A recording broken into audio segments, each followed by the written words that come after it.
உலக அளவுல உள்ள ஸ்டாக்ல 1.5% ஸ்டாக் நார்வே கிட்ட தான் இருக்குன்னு தெரியுமா? 1960களில் இருந்து நார்வே பணக்கார நாடா மாற ஆரம்பிச்சிருக்கு. 1969ல அமெரிக்க நிறுவனம் நார்வேல போய் கச்சா எண்ணெய் இருக்குன்னு கிணறு தோண்டினாங்க.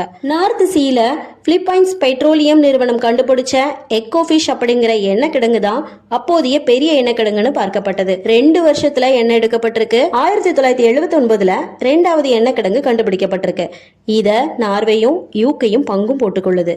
அது மட்டும் இல்லாம இதோட வருமானம் முழுவதுமே பிரைவேட் கம்பெனிஸ்க்கு போகாம நார்வே நாட்டுக்கே வரணும் அப்படின்னு 1972ல ஸ்டேட் ஆயில் அப்படிங்கிற அமைப்பு உருவாக்கப்பட்டது. இதுக்கப்புறம் தான் நார்வேல பணம் குவிய ஆரம்பிச்சிருக்கு. இப்படி ஒவ்வொரு வருஷமும் பணம் இந்த ஜிபிஎஃப்ஜில சேர ஸ்டாக்குகள் குவிஞ்சிக்கிட்டே வருது இந்த நார்வேல.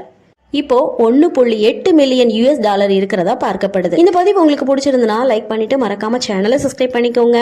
தேங்க்ஸ் ஃபார் வாட்சிங்.